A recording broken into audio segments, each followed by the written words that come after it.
Legend of the Great Sage, Chapter 1531. Li Qingshan mengangkat bahu tidak setuju. N kecil tersenyum tipis. Dia bukanlah anak takdir dari alam hantu kelaparan. Sebaliknya, peruntungannya di sini sangat buruk, dan dia bisa disebut sebagai anak kesialan. Jika mereka tidak melakukan penyelidikan menyeluruh, mengapa mereka memulai perang? Sejak dia membuka gerbang hantu kelaparan hingga awal, dia hampir ditemukan oleh dewa hantu dan dewa mayat yang lewat. Mungkin karena bodhisattva tulang putih, tetapi lebih mungkin bahwa jalan tulang putih yang maha indah sedang bertarung dengan jalan hantu kelaparan untuk mendapatkan makanan. Dibakar oleh api samadhi tulang putih berbeda dengan dimangsa oleh hantu lainnya. Sebaliknya, itu sedang dimurnikan sepenuhnya. Bahkan keinginan lemah dari dunia kecil biasa pun memiliki naluri untuk mempertahankan eksistensi mereka sendiri. Kesengsaraan surgawi kenaikan akan menjadi sangat sulit, belum lagi jalan hantu lapar yang berfokus pada rasa lapar dan melahap. Dia selalu menjadi yang memakan yang lain. Tidak ada alasan bagi yang lain untuk memakannya. Oleh karena itu, mencari nafkah di alam hantu kelaparan bukanlah tugas yang mudah. Meskipun Little N telah mencerna hasil pertempuran di alam iblis dan telah menjalani 5 kesengsaraan surgawi, masih mustahil baginya untuk melawan dewa hantu dan dewa mayat secara langsung. Di seluruh 6 jalan reinkarnasi, hantu abadi dan mayat abadi adalah mereka yang selamat dari 6 kesengsaraan surgawi. Jumlah mereka bahkan lebih tinggi daripada jumlah dao lainnya.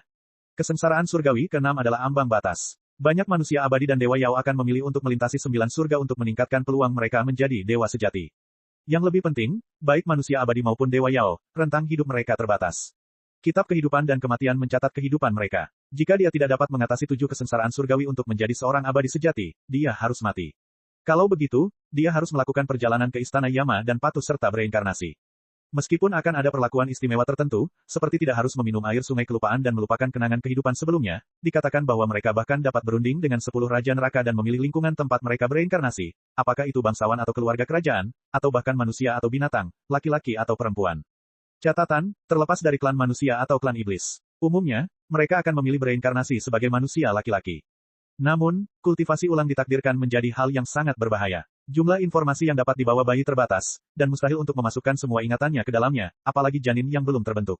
Dia pasti harus melalui misteri rahim. Dia tidak punya cara untuk melindungi dirinya sendiri sama sekali. Sekalipun dia anggota keluarga kerajaan, dia tidak akan sanggup minum anggur beracun. Jika dia tidak hati-hati, dia akan mati di dalam rahim. Tidak peduli berapa banyak rencana cadangan yang telah disiapkannya, dia tidak akan mampu mengatasi semua bahaya. Setelah melewati misteri dalam rahim, masih ada pertanyaan di depannya, apakah kamu masih kamu? Sekarang, Li Qingshan mengerti dengan jelas bahwa Cutian yang dilihatnya bertahun-tahun lalu, bahkan jika Cutianlah yang telah membangkitkan ingatannya, mustahil baginya untuk menjadi Lin Xuan yang sebenarnya. Ini karena kakak senior tertua Lin Xuan memiliki kultivasi roh yang, dan seorang kultivator pendirian yayasan tidak dapat membawa ingatannya seumur hidup. Paling-paling, ia hanya dapat menyimpan beberapa fragmen ingatan, dan konten utamanya masih beberapa gulungan. Dia bukan versi lemah Lin Xuan, melainkan versi kuat Cutian.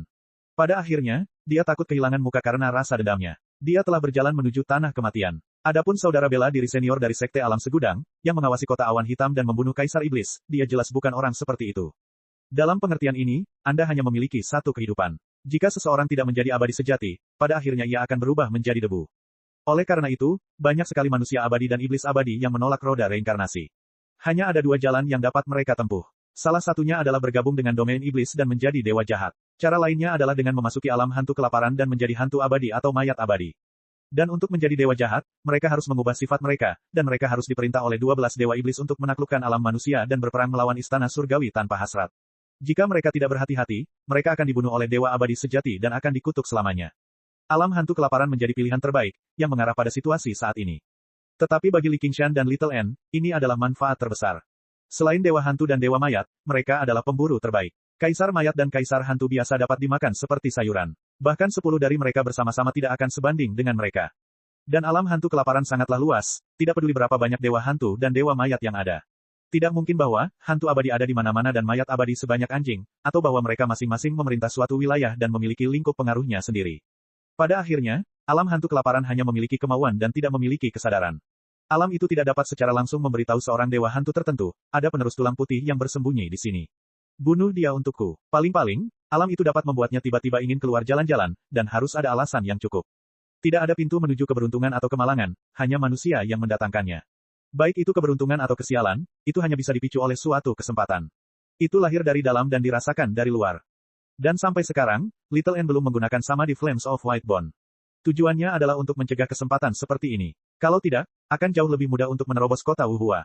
Dia harus berusaha sebaik mungkin untuk menghindari konflik dengan dewa hantu atau dewa mayat. Begitu semua orang mengetahuinya, semua usahanya sebelumnya akan sia-sia. Namun untungnya, selama dia berbaring di tumpukan tulang, dia tidak akan berbeda dari sekumpulan tulang putih biasa. Bahkan Dewa Hantu dan Dewa Mayat tidak akan dapat mendeteksinya. Dia dan Li Qingshan telah melalui investigasi sosial yang terperinci dan memperoleh pemahaman penuh tentang alam hantu lapar. Mereka membuat banyak persiapan sebelum memilih wilayah, Wuhua Ghost Immortal, ini untuk mulai membangun pangkalan. Hantu tua itu punya kebiasaan baik. Ia tidur selama 100 tahun dan terjaga selama 100 tahun. Bagi eksistensi yang mendekati kehidupan abadi, waktu tidak memiliki arti apa-apa. Bahkan kultivasi pun tidak ada artinya. Tidak seorang pun bisa menjadi dewa sejati di alam hantu lapar. Mungkin memang ada, tetapi bagaimana mungkin tatanan 6 jalan reinkarnasi dihujat? 9 surga tidak seperti itu. Tindakan yang menentang surga seperti itu pasti akan mendatangkan murka surga. Oleh karena itu, hanya ada satu kata untuk menggambarkannya. Banyak dewa hantu dan dewa mayat memiliki kebiasaan tidur, mirip dengan manusia biasa. Mereka menggunakan tidur untuk beristirahat dan memulihkan diri, sehingga mengurangi konsumsi dan mempertahankan eksistensi mereka sendiri. Hal itu juga mencegah mereka jatuh ke dalam kegilaan dalam kekosongan yang tak berujung. Hantu tua ini hanya tidur dengan pola khusus. Meskipun kota ini disebut kota Wuhua, tempat tidur dewa hantu Wuhua tidak ada di sini. Ia hanya akan datang ketika ia bangun. Oleh karena itu, tidak peduli betapa bahagianya Kaisar Hantu dan Kaisar Mayat ini, Li Qingshan tidak takut sama sekali. Little N telah mengirim skeleton demons untuk mengawasi tempat tidur Wuhua Ghost Immortal. Begitu situasinya berubah, dia bisa bersembunyi atau mundur dari alam manusia tepat waktu. Salah satu Kaisar Hantu berpura-pura bingung dan bertanya, jika kamu begitu pandai bertarung, mengapa kamu tidak bertarung di alam Asura? Mengapa kamu harus datang ke sini untuk mempersulit kami? Pada saat yang sama, dia menyampaikan pikirannya kepada Kaisar Hantu dan Kaisar Mayat lainnya, aku akan mengulur waktu. Siapa yang akan membunyikan alarm dan membangunkan Dewa Hantu Wuhua? Para Kaisar Hantu dan Kaisar Mayat saling berpandangan. Dewa Hantu Wuhua paling benci dibangunkan dari tidurnya. Terlebih lagi, setiap kali ia bangun, itu adalah saat ia paling lapar. Seluruh wilayah telah jatuh, dan kota Wuhua akan segera ditembus. Aku yakin dia bisa mengerti. Alarm tersebut dipasang di bagian terdalam kota Wuhua, dan Anda hanya perlu menekannya pelan. Ia akan mampu membunyikan alarm dan membangunkan Wuhua Ghost Immortal. Namun, mereka saling memandang, tidak ada satupun dari mereka yang berniat untuk melakukannya. Mereka merasa bahwa kemungkinan untuk mati seperti ini jauh lebih tinggi daripada kota yang ditembus. Lebih baik bagi mereka untuk berhamburan seperti burung dan binatang ketika kota itu ditembus dan melarikan diri ke tempat lain. Li Qingshan tertawa, tidakkah kau lihat? Saya sedang merekrut prajurit dan mempersiapkan diri untuk pertempuran besar. Berhentilah mengulur waktu. Jika ada yang berani membangunkan hantu tua itu, mereka pasti sudah melakukannya sejak lama. Dia melompat. Dia turun dari langit dan mendarat di kota Wuhua. Jutaan Kaisar Mayat menatapnya pada saat yang sama. Ki militer yang dingin dan tak bernyawa berkumpul di tubuhnya. Pipinya menjadi jauh lebih cekung, dan darah di bibirnya memudar. Kulitnya menjadi pucat, dan tulang-tulangnya samar-samar terlihat. Hanya matanya yang masih merah seperti api. Bahkan jika itu hanya tiruan cermin. Dalam sekejap, ia memiliki kekuatan penghancur yang tidak lebih lemah dari tubuh utamanya. Sebuah meteor berwarna abu-abu yang mematikan menerobos formasi dan mendarat di tengah-tengah Kaisar Hantu dan Kaisar Mayat. Seorang dewa militer kematian berdiri. Ledakan, gelombang udara menyebar, dan angin kencang serta ki yang mematikan menyapu. Setiap Kaisar Hantu dan Kaisar Mayat tidak dapat berdiri tegak, dan ekspresi mereka berubah. Mereka belum pernah melihat keberadaan seperti itu di alam hantu lapar. Mereka bahkan tidak berani melarikan diri, apalagi menyerangnya. Ki militer yang ganas begitu kuat sehingga sulit dikendalikan. Tubuh, Dewa Militer Kematian, membumbung tinggi seperti api, tetapi warnanya abu-abu mematikan. Dewa Militer Kematian, menatap ke arah Kaisar Hantu dan Kaisar Mayat, tundukkan diri padaku, atau mati. Oh, saya lupa, kalian semua sudah mati sejak awal. Hahaha. Petik 2.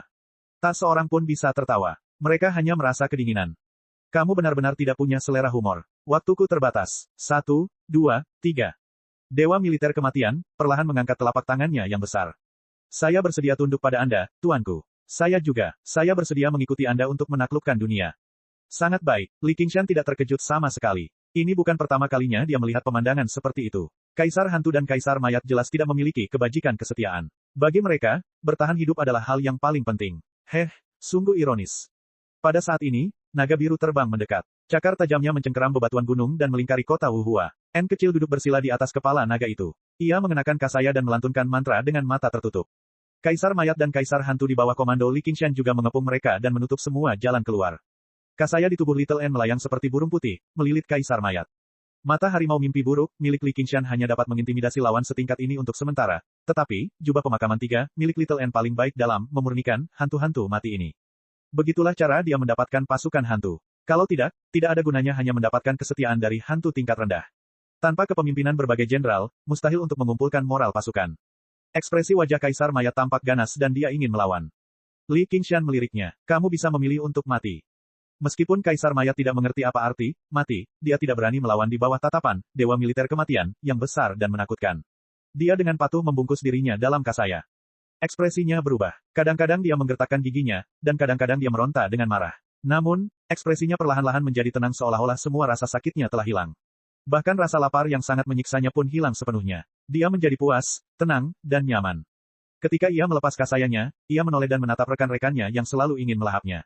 Ia tampak telah berubah menjadi orang yang berbeda, dan ada sedikit rasa kasihan di wajahnya. Percayalah, kau harus mencobanya. Kaisar Mayat dan Kaisar Hantu menghirup udara dingin secara bersamaan. Mereka merasakan ketakutan yang belum pernah terjadi sebelumnya. Namun, ketakutan mereka segera sirna dan mereka menjadi tenang, damai, dan penuh kasih sayang. Hanya Kaisar Hantu terakhir yang tersisa. Dia menatap Little N dengan kaget. Apakah kamu pewaris tulang putih? N kecil membuka satu matanya dan menempelkan jari di bibirnya. Set. Chapter 1532.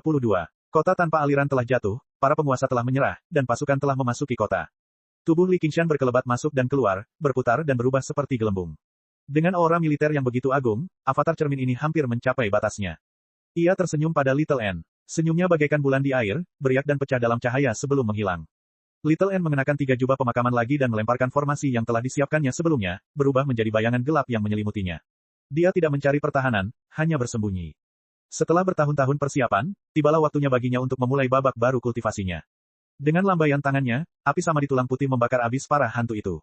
Mereka tidak melawan atau berteriak, apalagi melawan. Bahkan wajah-wajah layu para zombie tampak sedikit membaik, terbebas dari kobaran api. Teratai putih mekar di lautan api, mekar perlahan. Tidak berbau dan tidak berbau. Dengan tepukan, Li Qingshan menutup buku. Pandangannya menjadi linglung. Rak-rak buku di sekitarnya memanjang, memastikan bahwa dia masih berada di langit. Segala sesuatu yang terjadi di alam binatang iblis, alam asura, dan alam hantu kelaparan terlalu berwarna. Lautan buku yang sunyi itu malah tampak agak surrealis, seolah-olah dia tenggelam dalam 3 novel dengan gaya yang berbeda. Bulan yang terpantul di air tampak bagaikan mimpi. Li Qingshan tertawa terbahak-bahak. Ada rasa tenang dalam dirinya, seolah-olah kesembronoan masa mudanya telah memudar seiring berjalannya waktu, digantikan oleh aura akademis yang samar. Dia agak mirip dengan penguasa roh Guihai. Ia mengembalikan buku di tangannya ke rak buku. Sampai saat ini, ia sudah membaca semua buku di langit. Itulah kultivasinya. Karena ia harus memasuki Ruins End sebagai kura-kura roh, ia akan melakukan apapun yang ia bisa untuk meningkatkan metode penekanan laut milik kura-kura roh.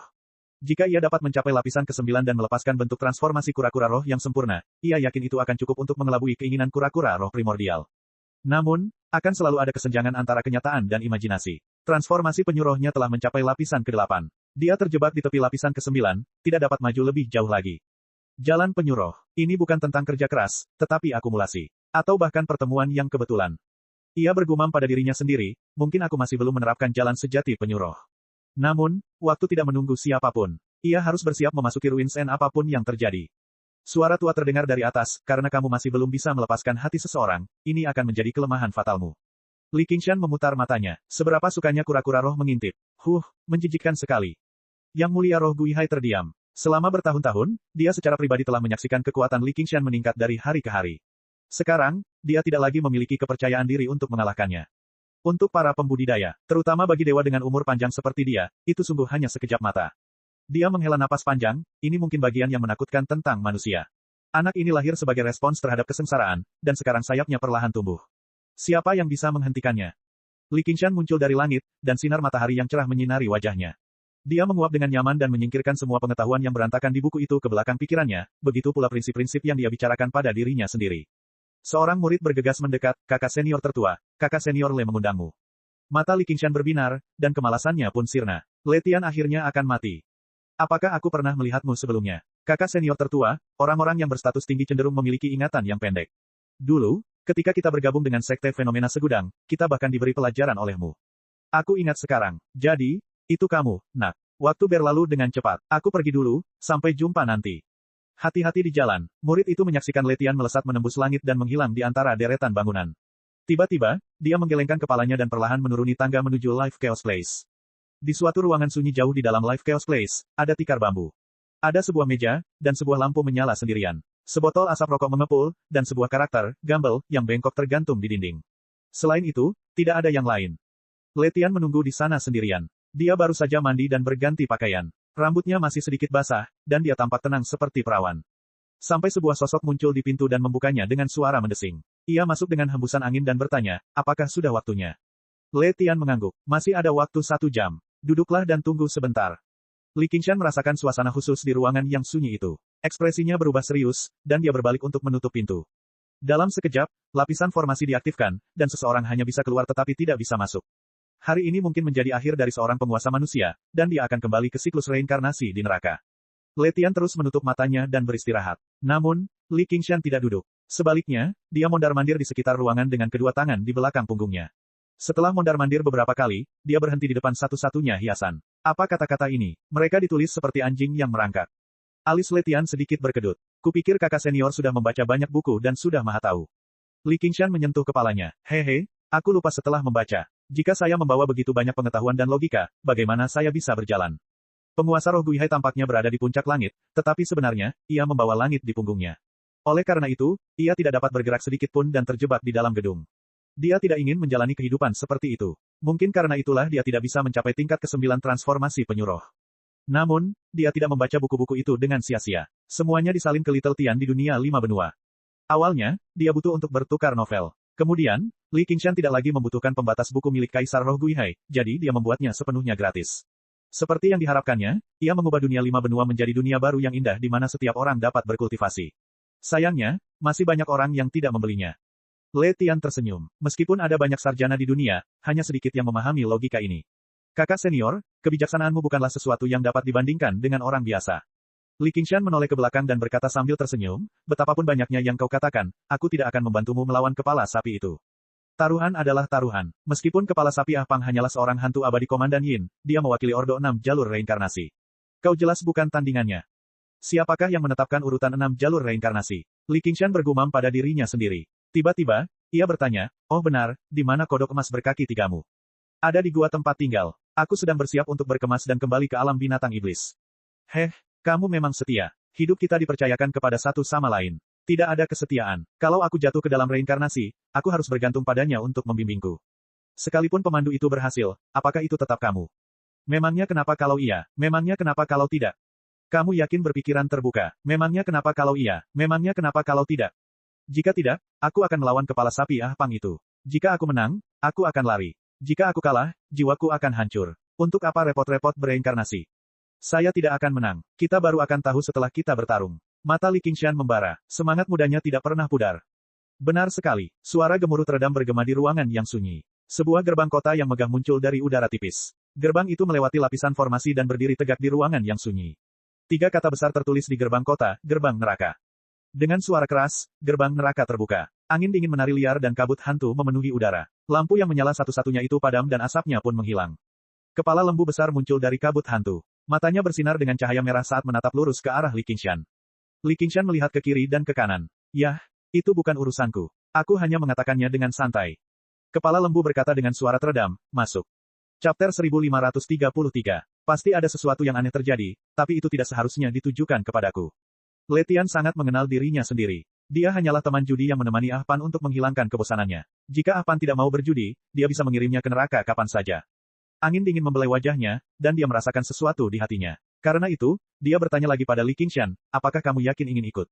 Aku bisa keluar jika kamu kalah, kan? Li Qingshan menatap gerbang neraka yang tampak seperti mulut jurang. Jantungnya berdebar kencang. Pandangan yang diberikan Ahpang si kepala sapi kepadanya tampaknya memiliki makna yang lebih dalam. Setelah mencapai lapisan ke-8 transformasi penyuruh, firasatnya menjadi semakin jelas. Itu tergantung pada berapa banyak umur yang tersisa di kitab kehidupan dan kematian. Masih ada jutaan dan jutaan tahun lagi. Li Qingshan memiliki garis keturunan Gatvian, dan umurnya ratusan atau ribuan kali lebih lama daripada kultivator manusia biasa. Terlebih lagi, bahkan sebagai seorang kultivator roh yang, dia masih memiliki umur yang panjang. Dengan sebuah pikiran, roh yangnya meninggalkan tubuhnya dan terjun ke gerbang neraka. Semakin Letianyu memikirkannya, semakin aneh baginya. Kakak tertua, ini selalu berani dan teguh pendirian, tetapi dia jelas bukan tipe orang yang mengambil risiko secara sembrono. Kalau tidak, dia tidak akan hidup sampai hari ini. Misteri surga tidak dapat diprediksi, dan tidak ada waktu untuk berpikir terlalu banyak. Mengikuti dari dekat, roh yangnya terbang keluar. Gerbang neraka terbanting menutup dan menghilang. Hantu-hantu yang menari pun bubar, angin yin pun menghilang, dan lampu yang sunyi pun padam. Ruangan yang sunyi itu masih sama. Jurang itu tak berujung. Li Qingshan berjalan menembus angin dingin dan hantu-hantu yang menari-nari. Dia bahkan tidak bisa melihat jari-jarinya sendiri. Bahkan roh yang tidak bisa melihat menembus kegelapan. Pada saat yang sama, di dunia miniatur di tubuh utamanya, kura-kura roh bersinar dengan cahaya yang jernih, menerangi segalanya. Itu bukan untuk meramal, tetapi untuk menerangi hatinya. Selain kekhawatiran yang tak terlukiskan di hatinya, ada juga rasa antisipasi yang kuat. Dia tidak tahu apa yang dia nantikan, tetapi pasti ada sesuatu di balik pintu itu. Oleh karena itu, ia memutuskan untuk memasuki Dao Neraka. Bahkan jika kepala sapi Ahbian memendam niat buruk terhadapnya, ia hanya akan kehilangan roh yangnya. Pada saat ini, cahaya hijau samar tiba-tiba muncul di depannya. Cahaya itu berkedip-kedip. Cahaya itu seterang bintang, tetapi juga seperti kilatan cahaya. Ia tumbuh lebih besar dan lebih terang. Dalam sekejap mata, kegelapan berangsur-angsur menghilang, dan yang tersisa hanyalah jalan tanah kuning berkelok-kelok di depannya. Membentang dan menghilang ke dalam debu kuning yang luas, tak seorang pun tahu kemana arahnya. Kata-kata, Yellow Springs Road, terucap begitu saja dari mulutnya. Benar sekali, Ahbian si kepala sapi duduk di sisi jalan mata air kuning. Tubuhnya yang berotot ditutupi baju besi dan dililit rantai hitam. Akan tetapi, jubah kuning di balik baju zirahnya sudah compang camping, dan lengan jubahnya hampir robek-robek, membuatnya tampak agak suram. Wajah lembu itu menatap Li Qingshan sambil tersenyum tipis. Senyumnya tampak penuh kebencian, tetapi juga tampak sangat ramah. Li Qingshan berjalan di depannya, mengangkat kepalanya, mengamatinya dari atas ke bawah, sambil berpikir, besar sekali lembu itu, sayang sekali bukan yang hilang itu, tapi anehnya, mengapa aku jadi merasa seperti itu? Kepala sapi Ahpang juga menundukkan kepalanya. Dia menatapnya seolah ingin melihat menembus roh yangnya. Alisnya berkerut rapat, dan tidak ada yang tahu apa yang sedang dipikirkannya. Ekspresinya terdistorsi, seolah-olah dia dipenuhi dengan kebencian yang besar. Mengapa Li Qingshan takut padanya? Dia menatapnya. Letian baru saja melewati gerbang neraka ketika dia melihat mereka berdua saling menatap. Wajah mereka berdua dipenuhi dengan kemarahan. Wajah banteng dan wajah manusia sebenarnya agak mirip. Di antara 10 Marsekaliin. Di antara keempat orang yang bertanggung jawab atas kultivator manusia, kepala sapi dan wajah kuda terkenal memiliki temperamen yang berapi-api. Mereka tidak semudah berbicara dengan ketidakkekalan hitam dan putih. Saya tidak peduli Anda berjiwa yang atau berjiwa yin. Jika Anda menolak untuk menyerah, Anda pasti tidak akan dapat menyelesaikan Yellow Springs Road. Jika Anda terbukti melanggar hukum dunia bawah, Anda akan dibunuh dan dilaporkan. Saya berani bertaruh dengan kepala sapi Ahpang. Yang lain sudah menganggap saya sangat berani. Saya harus benar-benar datang dan melihat pemandangan ini. Ekspresi kepala sapi Ahpang tiba-tiba menjadi tenang. Dia berkata pada Letian, kamu bisa mulai. Letian perlahan melangkah maju dan membungkuk. Bagaimana Tuan Ahpang ingin bertaruh pada ronde ini? Tidak perlu bersusah payah. Ayo bertaruh besar atau kecil. Mari kita putuskan hasilnya dalam satu putaran. Si kepala sapi Ahpang melambaikan tangannya dengan tidak sabar, seolah-olah sedang mengusir lalat yang tidak ada. Baiklah, Letian sangat gembira dan mengeluarkan 2 dadu. Itu adalah harta dharma kelahirannya. Itu telah hancur dalam pertempuran di domain iblis dan dia telah menghabiskan banyak upaya untuk memperbaikinya lagi. Dia telah menghabiskan total 20 tahun untuk memperbaikinya. Awalnya, kartu-kartu itu hanya digunakan untuk menghitung nasib seseorang. Ia tidak menyangka kartu-kartu itu akan digunakan sebagai alat perjudian. Hal ini sangat menguntungkan baginya. Ia memiliki peluang menang setidaknya 20%. Akan tetapi, ia malah semakin bingung. Mengapa Ahpang si kepala sapi begitu mudah diajak bicara? Dalam taruhan terakhir, Ahpang si kepala sapi mengagumi keberaniannya, tetapi itu juga karena ia ingin melihatnya berjuang di ambang hidup dan mati. Ia mengolok-oloknya. Permainan itu adalah Pai Go. Ia menggunakan masa hidupnya sebagai alat tawar-menawar. Ia berjudi dalam waktu yang sangat lama. Pada akhirnya, ia menang karena keberuntungan dengan langkah yang berisiko. Ia bahkan menduga bahwa ia telah diselamatkan. Kepala sapi Ahpang tiba-tiba bertanya pada Li Qingshan, apakah kamu ingin bertaruh? Tidak, aku hanya ingin menonton. Li Qingshan mundur selangkah. Bagaimana dia bisa begitu mudah terseret olehnya? Apa hakmu untuk menonton? Kepala sapi Ahpang sangat marah. Dia menamparkan di depan Li Qingshan. Tanah bergetar hebat dan aura pembunuh melonjak. Tubuh Letian bergetar. Itu bukan karena dia pemalu. Itu sepenuhnya naluriah. Ahpang si kepala sapi telah menangkap banyak kaisar manusia dalam hidupnya. Dia memperlakukan mereka seperti babi dan anjing. Jika dia ingin mengalahkan mereka, dia akan mengalahkan mereka. Jika dia ingin membunuh mereka, dia akan membunuh mereka. Tidak peduli seberapa ganasnya Anda juga akan merasa lemah saat melihatnya. Lebih jauh, kemarahan ini jelas bukan akting. Dia benar-benar marah. Li Qingshan meletakkan tangannya di pinggang dan menegakkan lehernya. Mengapa aku tidak boleh menonton? Letian mengacungkan jempol dalam hatinya. Tepat saat dia mengira kepala sapi Ahpang akan menamparkan Li Qingshan sampai mati, kepala sapi Ahpang mengubah topik pembicaraan. Lalu mengapa kamu tidak melempar dadu? Aku bukan bandar. Li Qingshan mundur 3 langkah lagi dan berkata dengan tegas, perjudian merugikan orang. Tak satu pun dari orang misterius ini adalah orang baik. Saat itu, dia telah ditipu oleh Qiongqi. Bahkan sekarang, dia belum merangkak keluar dari lubang. Dia akan pergi ke daerah iblis untuk bertarung sampai mati. Hantu kepala sapi ini jelas-jelas punya niat jahat terhadapnya. Bagaimana mungkin dia membiarkan hantu itu mengendalikannya? Ia pernah dibujuk oleh seorang penjual gula. Sampai sekarang pun ia masih tidak percaya pada kata-kata manis. Mata Ahpang si kepala sapi terbuka lebar. Rantai logam di tubuhnya bergesekan dengan baju besinya, menimbulkan suara berdenting. Percikan api beterbangan di mana-mana. Jelaslah bahwa dia sedang marah. Letian tercengang. Apa-apaan, judi merugikan orang. Siapa yang begitu bersemangat menonton pertunjukan itu? Bocah, semoga beruntung. Aku bahkan tidak bisa melindungi diriku sendiri sekarang. Aku tidak bisa menyelamatkanmu. Namun, perkembangan situasi itu di luar dugaannya. Kepala sapi Ah Pang yang marah tiba-tiba menjadi tenang. Dia bahkan mengangguk. Baiklah, kalau begitu lihat saja. Katanya kepada Letian, gulung dadu. Aku akan melakukannya. Letian terkejut sekali lagi. Dia telah mengeluarkan seluruh perangkat perjudian dan sudah berada dalam keuntungan besar. Jika dia juga melempar dadu, dia akan mendapatkan angka berapapun yang diinginkannya. Cepatlah, kepala sapi Ah Pang sangat tidak sabar. Ya, Letian merasa sangat rumit. Mengapa ada perbedaan yang begitu besar antara orang-orang? Namun, di saat berikutnya, dia menyingkirkan semua pikiran yang mengganggu dan meraih cangkir dadu dengan kedua tangan. Dia menggoyangkannya perlahan-lahan. Dia telah mempersiapkan taruhan ini selama hampir 100 tahun. Taruhan ini menyangkut hidup dan matinya. Dia harus mempertaruhkan segalanya. Jalan Yellow Springs menjadi sunyi. Di tengah debu kuning yang luas, hanya suara dadu yang bergulir di cangkir dadu yang bisa terdengar. Kepala lembu Ah Pang memejamkan matanya. Seolah-olah dia mendengarkan dengan penuh perhatian. Letian mendorong kultivasinya hingga batas maksimal, mengacaukan rahasia surgawi dan mengubah takdir. Dia menumpuk lapisan ilusi pada cangkir dadu kecil di tangannya. Li Qingshan berkedip. Aura dewa yang milik Letian melemah dengan cepat, seolah-olah telah tersedot ke dalam cangkir dadu kecil. Saat cangkir dadu berguncang, lapisan-lapisan bayangan tertinggal di belakangnya. Hal itu menimbulkan perasaan halusinasi. Kedua dadu tersebut memiliki total 12 sisi. Ada banyak kemungkinan yang ditumpuk satu di atas yang lain. Dia tidak dapat lagi melihat menembusnya. Dia tidak dapat menahan diri untuk tidak melihat ke arah kepala sapi Ah Pang. Dia berpikir dalam hati, seluruh kultivasi Letian ada di dalam mereka. Jika itu adalah spirit supremasi Guihai, ada kemungkinan dia bisa melihat melalui mereka. Bahkan seorang jenderal hantu abadi Yin tidak akan mampu menghitung angka-angka itu. Aku harus mempertaruhkan keberuntunganku. Tidak, Letian pasti akan dengan sengaja mengungkap kekurangannya untuk memancingnya menebak angka yang salah. Letian sudah menang di ronde ini. Bagaimana kepala sapi ini akan menghadapinya? Tepat seperti yang dipikirkan Li Qingshan, Letian dengan cermat mempersiapkan jebakan. Dia sengaja meninggalkan jejak tipis dan samar di lapisan ilusi. Selama dia mengikuti jejak ini, dia akan dapat menembus lapisan ilusi dan dengan mudah menghitung jumlah angka 6 pada dadu. Besar. Tetapi satu-satunya pertanyaan adalah, apakah Anda bersedia percaya dengan hasil ini? Hidup adalah siklus. Ketika sesuatu mencapai titik ekstrim, semuanya bergerak ke arah yang berlawanan. Besar dan kecil saling terhubung. Ada kehalusan lain yang tersembunyi di dalamnya. Ada dua kemungkinan, satu, kecil. Namun pertanyaan yang sama tetap ada. Apakah Anda bersedia mempercayai hasil ini? Mungkin apa yang Anda hitung masih merupakan ilusi. Karena ia dapat dengan sengaja meninggalkan satu kelemahan, ia dapat meninggalkan lebih banyak kelemahan lagi untuk menciptakan banyak jebakan. Namun, ini bukanlah jebakan yang sebenarnya. Jika kepala sapi Ah Pang mengira ini hanya permainan psikologis, dia pasti sudah terjebak. Dari sudut pandang orang biasa, kedua hasil itu sangat berbeda. Yang terbesar dan yang terkecil.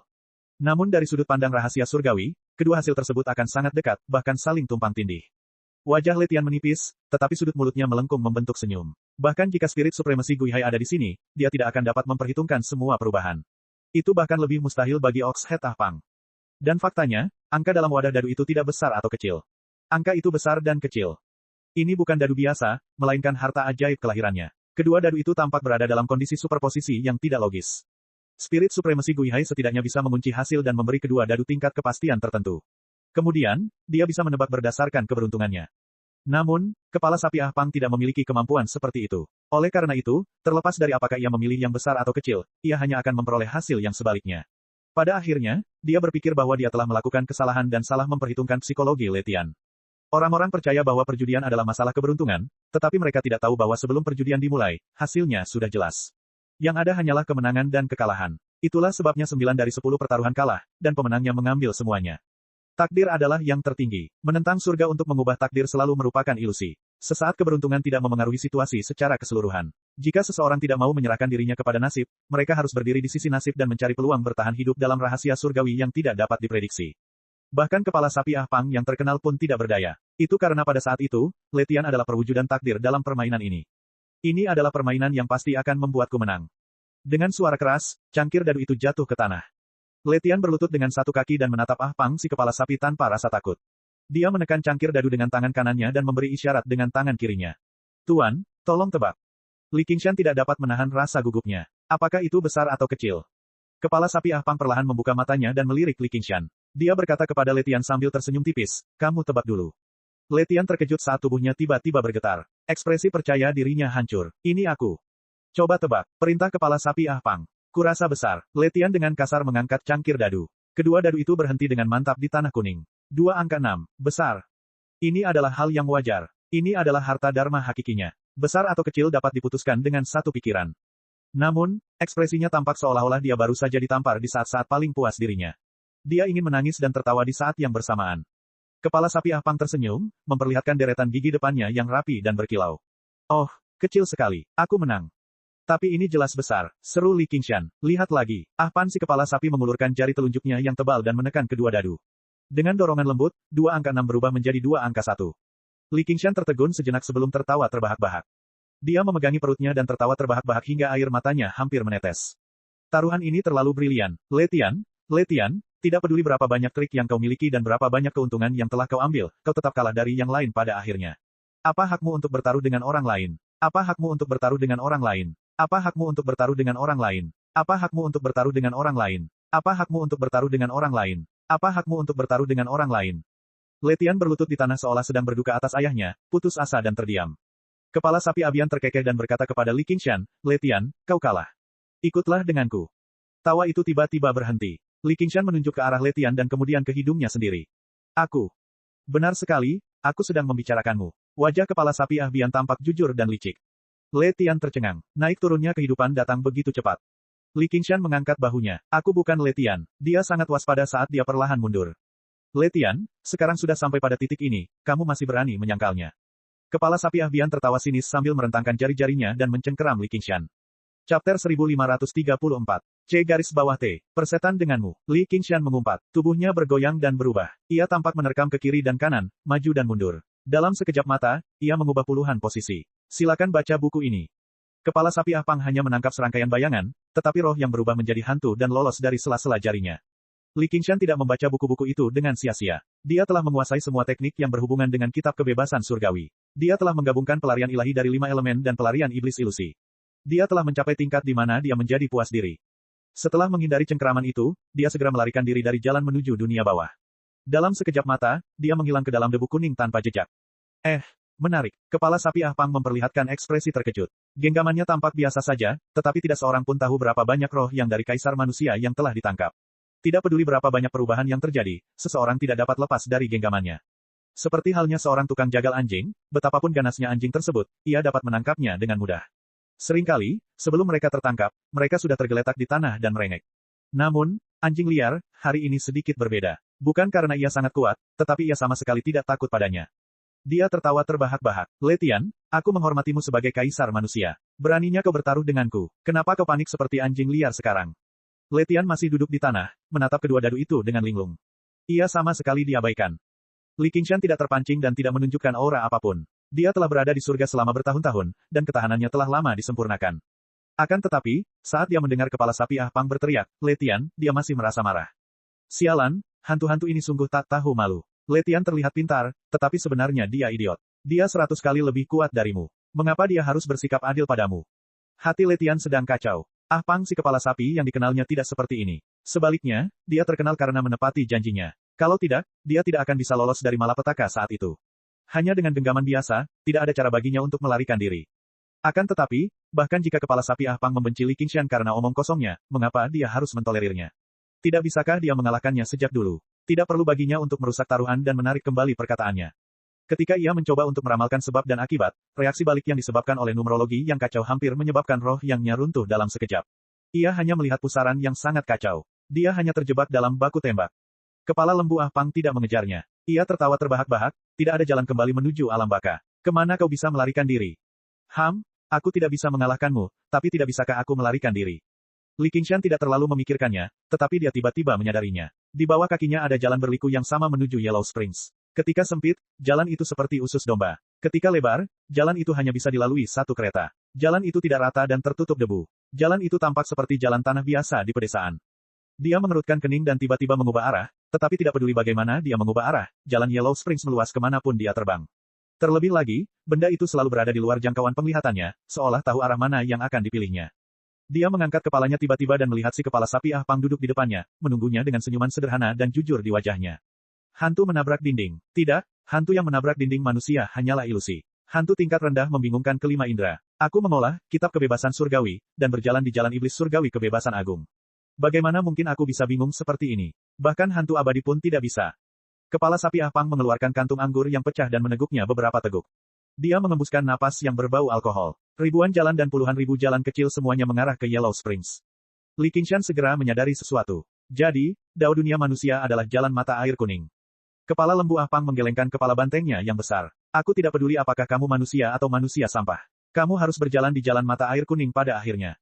Li Qingshan muncul dan berdiri di depan kepala sapi Ah Pang. Yang menjebaknya bukanlah kepala sapi Ah Pang, tetapi hukum tertinggi dari daun neraka dan siklus kehidupan dan kematian dari seluruh 6 jalan reinkarnasi. Bahkan jika dia mengalami kesengsaraan surgawi lainnya, dia tidak akan dapat lolos dari jalan mata air kuning. Karena dia tidak bisa melarikan diri, dia hanya bisa bertarung. Ayo, hantu kepala sapi, biarkan aku bertarung denganmu.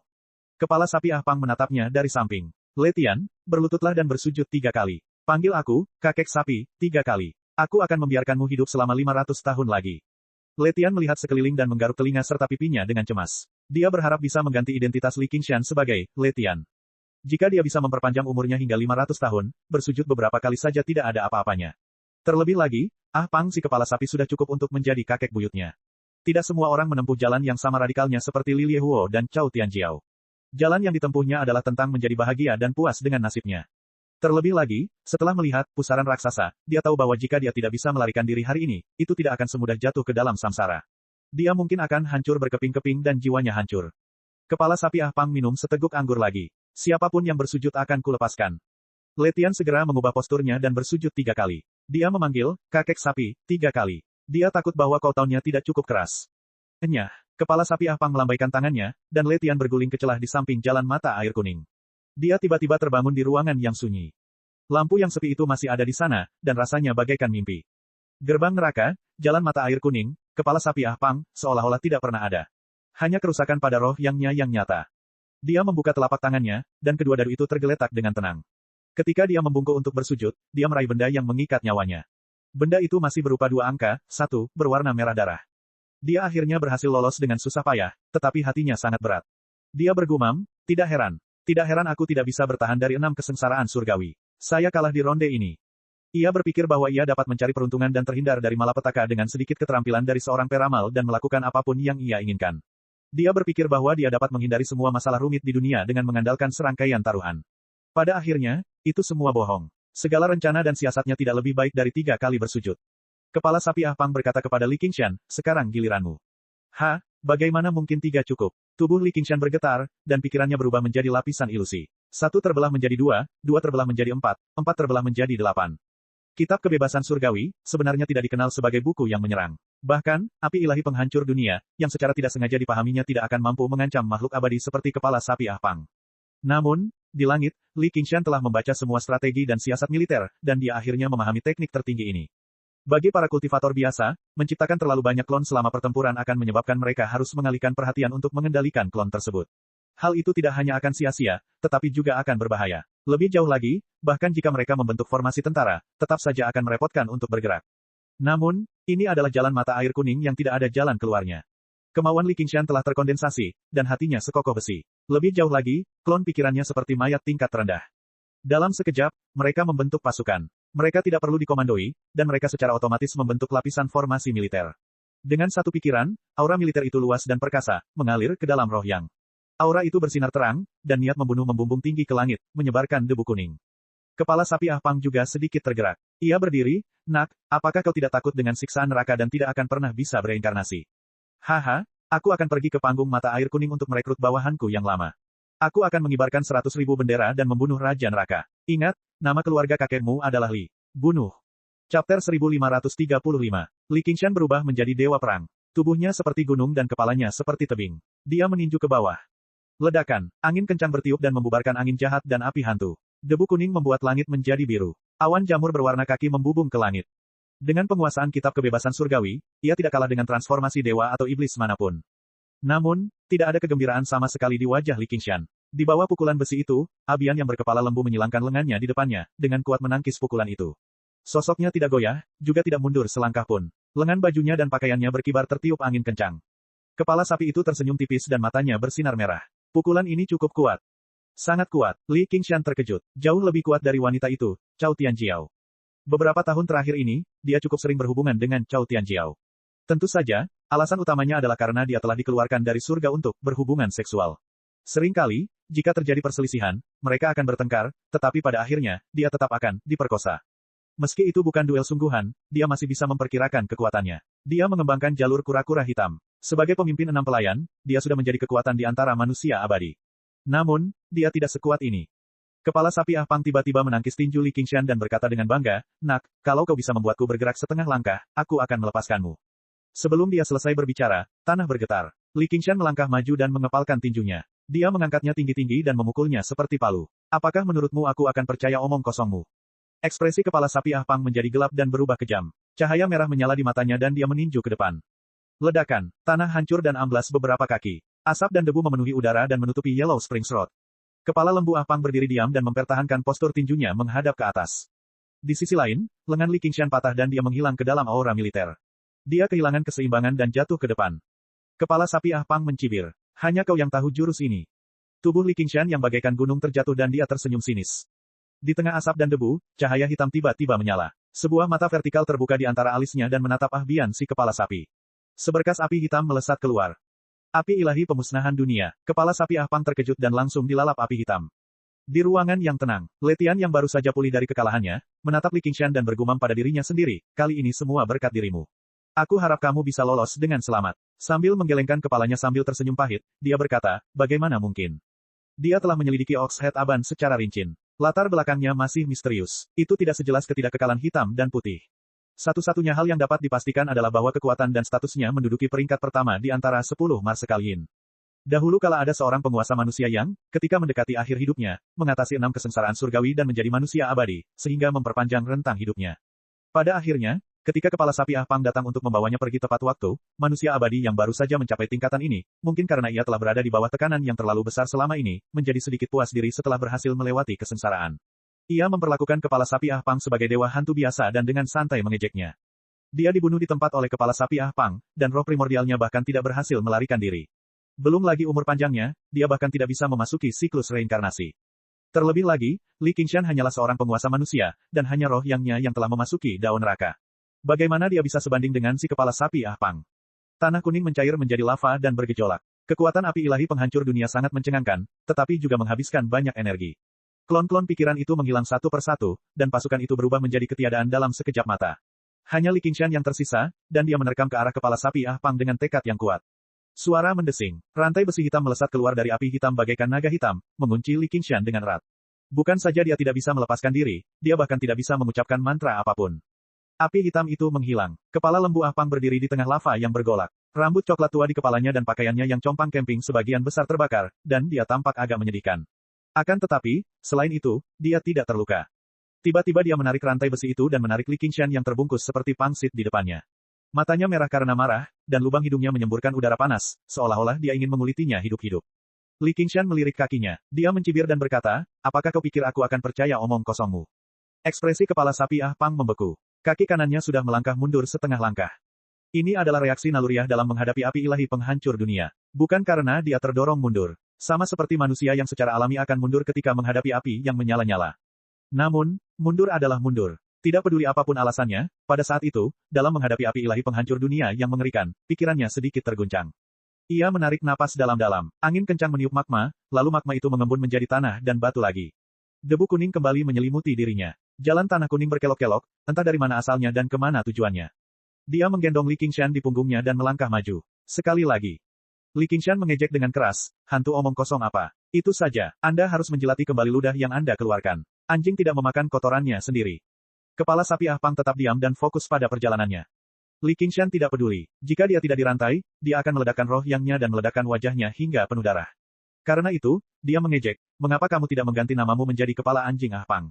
Kamu hanya berani menggigit orang yang lebih lemah darimu, dan ketika kamu melihat orang yang lebih kuat, kamu akan mengibaskan ekormu dan memohon belas kasihan.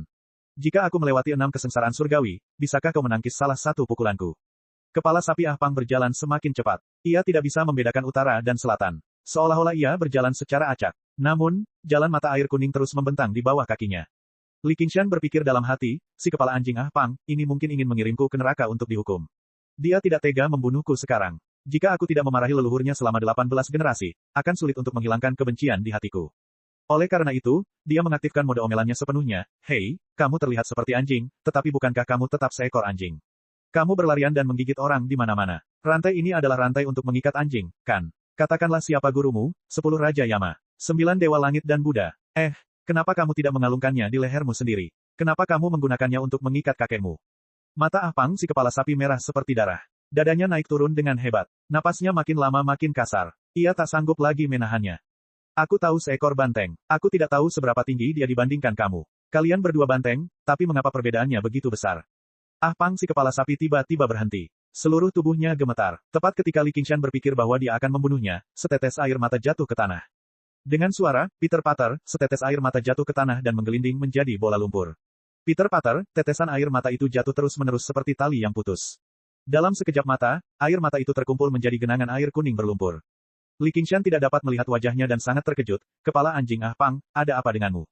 Si kepala sapi Ah Pang perlahan berlutut di tanah dan menangis dengan sedihnya. Ia memukul dadanya dan menghentakkan kakinya karena marah. Ia melolong sekuat tenaga, tetapi tidak seorang pun tahu apa yang dikutuknya. Seolah-olah ia sudah gila. Li Qingshan tercengang, kemampuanku dalam memarahi sudah sampai pada tingkat seperti itu. Aku bahkan bisa mengumpat sampai gila. Tanpa disadari, rantai di sekitar tubuhnya mengendur, dan dia bergerak sedikit. Jika dia ingin melarikan diri, tidak ada jalan keluar melalui jalan menuju neraka. Kalau dia ingin bertarung, dia jelas bukan tandingan si kepala sapi Ah Pang. Untuk sesaat, dia tidak tahu harus berbuat apa.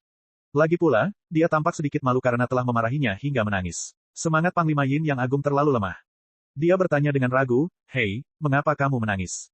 Jalannya salah. Jalannya salah. Ah Pang si kepala sapi meratap dan memukul dadanya. Suaranya seperti genderang perang yang mengguncang langit. Tapi bukankah di sini hanya ada satu jalan? Kamu seharusnya menyesal telah menindas kakekmu. Oh tidak, kamu seharusnya tidak menindasku. Tidak apa-apa, biarkan aku kembali saja. Li Qingshan menepuk bahunya dan dengan sabar membujuknya. Akan lebih baik jika dia bisa melindungi roh yangnya. Tidak, kau harus pergi ke neraka. Ah Pang si kepala sapi tiba-tiba menoleh. Rambut di wajahnya basah, tetapi ekspresinya seteguh besi. Ark, dasar hantu keras kepala. Terima saja pukulan kakekmu lagi. Li Qingshan melayangkan pukulan. Kepala lembu Ah Pang berkata dengan suara berat, itu banteng yang kau sebutkan. Dia memintaku untuk menuntunmu. Chapter 1536. Di medan perang yang kacau pada zaman purba, seorang pemuda dengan alis tebal, mata besar, dan helm bertanduk di kepalanya memegang kapak perang yang patah. Darah segar mengalir di bilah kapak perang itu.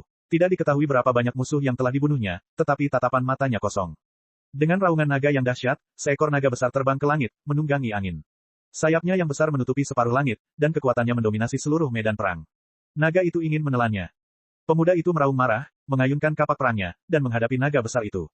Dalam cahaya yang menyilaukan itu, pemuda itu melihat bayangan seorang pria berdiri di atas tubuh naga itu. Dengan lambaian tangannya yang lembut, naga besar itu menarik kembali sayap dan giginya yang tajam. Kapak perang itu tidak mengenai apapun, dan retakan panjang muncul di tanah. Retakan itu menyebar ke bukit yang jauh, dan tiba-tiba runtuh. Lelaki itu tertawa, aku ingat kamu, namamu Ah Pang. Pemuda itu menggigil, merasa bahwa lelaki itu jauh lebih menakutkan daripada naga besar itu. Dia tidak berani menatap langsung ke matanya, aku Ah Pang. Ah Pang, kamu telah kalah, apakah kamu bersedia menyerah? Tidak, kami belum kalah. Pada saat itu, pemuda itu melihat banyak sosok yang dikenalnya di belakang pria itu, dan menjadi marah, dasar pengkhianat. Ada yang menghindari pandangannya, ada yang mendesah dan menasihati, Ah Pang, kita sudah kalah, kita harus menyerah. Ada yang sangat tidak sabar, kamu hanya antek, mengapa kamu harus dikubur bersama kami? Mereka menunjukkan sedikit kecanggungan, menghilangkan gelar di tengahnya. Pria yang mengendalikan naga itu melambaikan tangannya, dan semua orang menjadi tenang, jika kalian tidak mau menyerah, maka kalian hanya bisa mati. Aku lihat kamu anak baik, aku tidak rela membunuhmu, kamu mau mati saja. Pemuda itu menundukkan kepalanya dalam-dalam, dan gemetar semakin hebat. Dia tidak takut pada para pengkhianat terkutuk itu, tidak peduli seberapa kuat mereka, tetapi dia takut pada pria yang mengendalikan naga itu, tidak peduli seberapa lembut suaranya. Lagi pula, dia takut mati, dia ingin hidup, meski hanya 1 hari lagi. Dia meletakkan kapak perang di tangannya. Jadi dia bertahan hidup, 100 kali lebih lama dari yang diharapkan, 1000 kali lebih lama. Dia bahkan menjadi karakter yang dapat memutuskan hidup dan mati orang lain. Tugasnya di akhirat membantunya terhindar dari banyak bencana dan dia sangat bersyukur atas hal ini. Akan tetapi, dia sangat sadar bahwa yang lebih penting, dia hanyalah orang hina. Dia tidak dapat mengubah situasi. Dan tidak seorang pun membutuhkannya untuk melakukan apapun. Ini juga bagus, ini juga bagus. Sampai suatu hari, sebuah suara berkata kepadanya, Aban, bisakah kau menolongku? Itu suara yang familiar, nada yang familiar, seolah belum berubah seiring berjalannya waktu. Memanggilnya untuk melakukan hal kecil sesuai kemampuannya. Dia melihat Oksen dengan tanduk patah. Tatapannya lembut dan lelah. Kau. Dasar bocah nakal, apa kau sudah lupa padaku? Yang mulia, ia berlutut di tanah. Saya tidak akan pernah berani melupakannya. Jantungnya bergetar, tetapi ia tidak tahu apakah itu karena kegembiraan atau ketakutan. Aturan seperti itu telah muncul di alam neraka. Bangunlah cepat. Aku bukan orang itu, dan aku juga bukan yang mulia. Aku hanya seorang lelaki tua yang datang untuk meminta bantuanmu. Dia merasa malu dan segera berdiri. Yang mulia, apa yang bisa saya lakukan untuk Anda? Old Five bersamamu, kan? Ya, aku takut. Jantungnya bergetar, dan dia buru-buru mencoba memikirkan cara untuk menghindari tanggung jawab. Dia hanyalah seorang prajurit Yin kecil, tetapi dia tidak sanggup menanggung tanggung jawab itu. Dia juga takut jika dia menolak terlalu keras, pihak lain dapat mengambil nyawanya hanya dengan satu pikiran. Aku tidak memintamu untuk membebaskan si tua lima. Aku punya adik laki-laki, namanya Li Qingshan. Dia akan datang ke 6 jalan reinkarnasi di masa depan, dan aku ingin kau membawanya untuk bertemu si tua lima. Li Qingshan. Dia belum pernah mendengar nama ini sebelumnya, jadi dia seharusnya bukan orang penting. Lagi pula, dia tidak menjalani tahun-tahun itu dengan sia-sia, entah di 6 alam reinkarnasi atau di atas 9 surga. Dia hafal semua orang penting. Dia manusia biasa, tapi dalam beberapa tahun, dia pasti sudah bisa berkultivasi. Oxen agak bangga. Tiba-tiba, dia merasa marah. Dia hanya manusia biasa, bagaimana dia bisa disebut adik kecil? Mengirim orang ke neraka adalah keahliannya, dan itu bukanlah hal yang sulit untuk dilakukan. Namun ketika dia memikirkan tanggung jawabnya, dia merasa gelisah dalam hatinya. Tidak apa-apa jika sulit. Kalau bukan karena aku tidak punya pilihan lain, aku tidak ingin mengganggumu lagi. Kau tahu kalau aku ada di alam neraka. Tentu saja semua orang tahu kepala sapi Aban. Siapa yang tidak? Petik 2. Oxen tersenyum dan menatapnya. Untuk sesaat, dia sedikit tenggelam dalam pikirannya, seolah-olah dia sedang memikirkan masa lalu.